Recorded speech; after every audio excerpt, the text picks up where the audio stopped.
မင်္ဂလာပါကျွန်တော်ရဲ့ပိုင်ဆိုးသူဒီနေ့ channel လေးနေအားလုံးကိုပြန်လည်ကြိုဆိုလိုက်ပါတယ်ဒီနေ့ကျွန်တော်ပြန်လည်မျှဝေပေးသွားမယ့်အကြောင်းအရာတွေတော့ကျွန်တော် MyID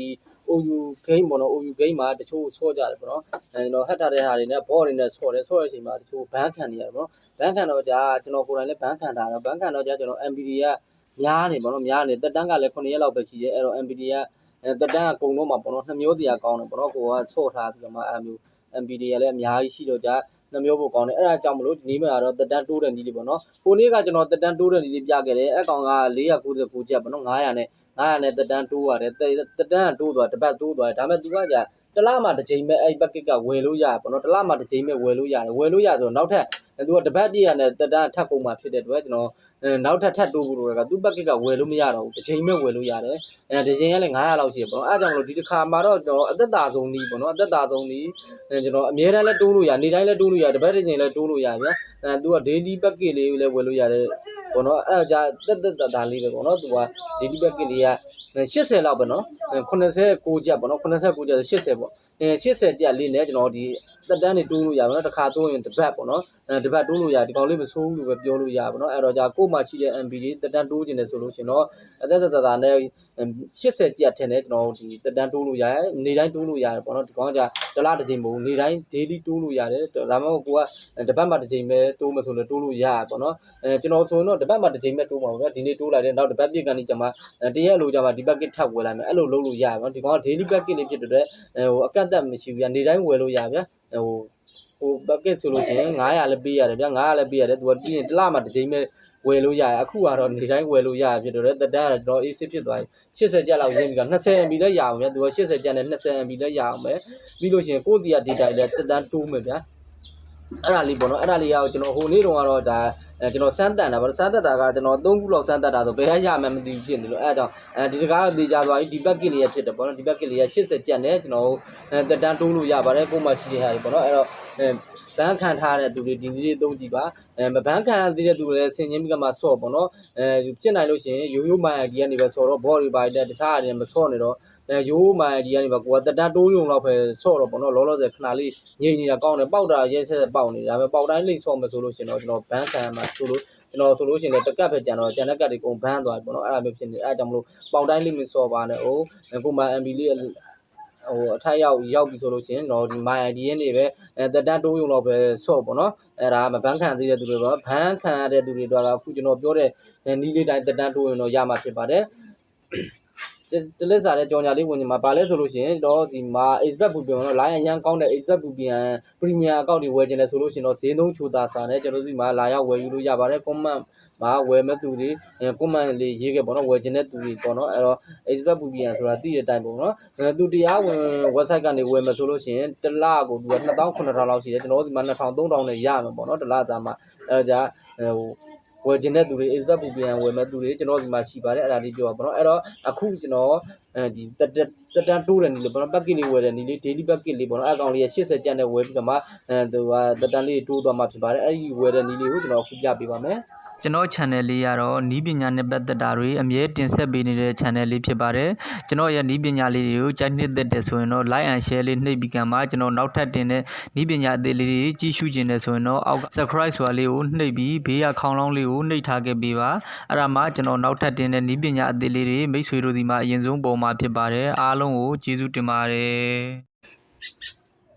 ်အဲ့တော့ကျွန်တော်မိတ်ဆွေတွေဒီ lucky data ပေါ့နော် lucky data ကိုတက်တန်းတိုးမယ်ပေါ့နော်အဲ့တော့ဒီမှာဒီ OU ခင်းကပေါက်ထားတဲ့ data တွေကိုကျွန်တော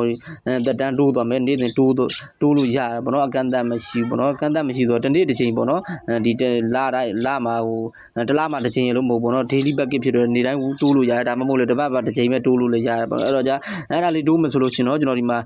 ဖုန်းခေါ်တဲ့ software လေးတွေကိုကျွန်တော်ချက်သွားလိုက်မယ်သွားပြီးလို့ရှင်ကျွန်တော်ဗာနေရမလဲဆိုလို့ရှင်ကျွန်တော်ဒီမှာ star 565ရှက်ကောပေါ့နော်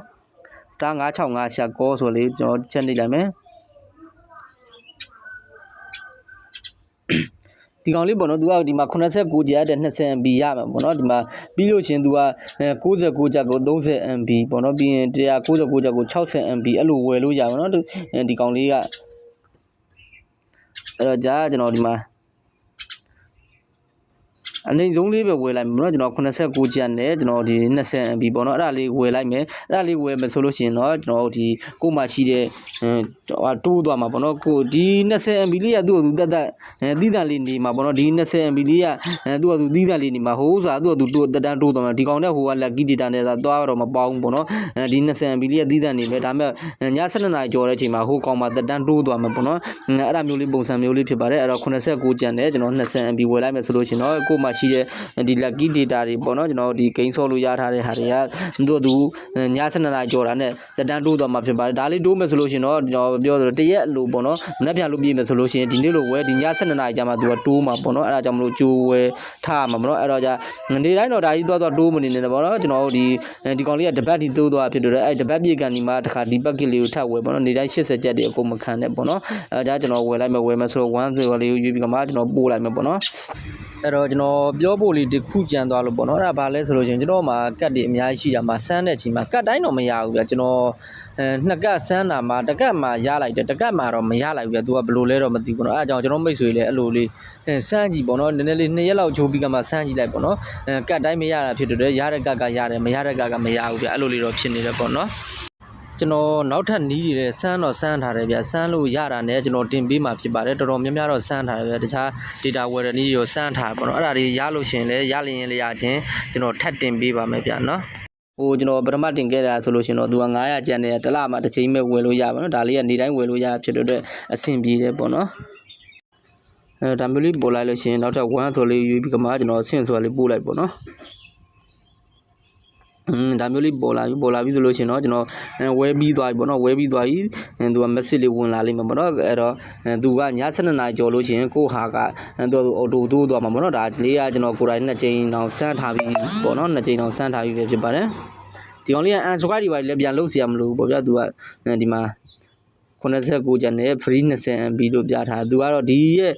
MB လေးကသူကတက်တန်းဒီကောင်လေးကဒီ20 MB လေးကတက်တန်းက3ရက်ပဲရှိရပေါ့နော်ဒါပေမဲ့လည်းကျွန်တော်တို့မှာရှိတဲ့ lucky data ကိုသူက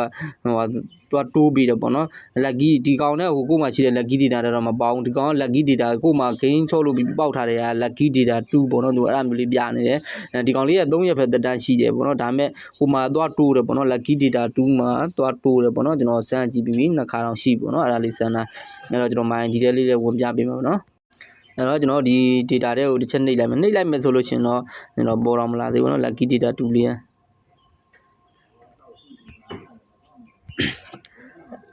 sorry တော့ဒီမှာ lucky data 2ကဒီမှာရှိပါတော့သူကဒီမှာ17ရက်လို့ပြောထားပါတော့အဲ့တော့ဒီနေ့ကနေစယူပြီးနောက်ထပ်သူကထပ်တိုးသွားမှာเนาะဒီနေ့ရှိရဆိုတော့9 10 17 12 13 14 15ပေါ့เนาะ15ရက်နေ့ဒီကောင်လေးကတိုးသွားမှာเนาะဒါလေးကည7နာရီကျော်မှာတိုးမှာဖြစ်ပါတယ်အဲ့ဒါမျိုးလေးဝယ်ထားလို့ရှင်ပေါ့เนาะအဲ့တော့ကျွန်တော်မိတ်ဆွေတွေဒါလေးကိုဒီတိုင်းလေးတိုင်းတိုးကြည့်ပေါ့เนาะဘန်းခံတာသူတွေတတန်းတိုးလို့မရတဲ့သူတွေဒီနေ့လေးတိုင်းတိုးကြည့်ပါပထမနီးကတော့တစ်လမှာတစ်ချိန်ပဲတိုးလို့ရလို့အဆင်မပြေဘူးပေါ့เนาะဒီနေ့လေးရတော့ဒါ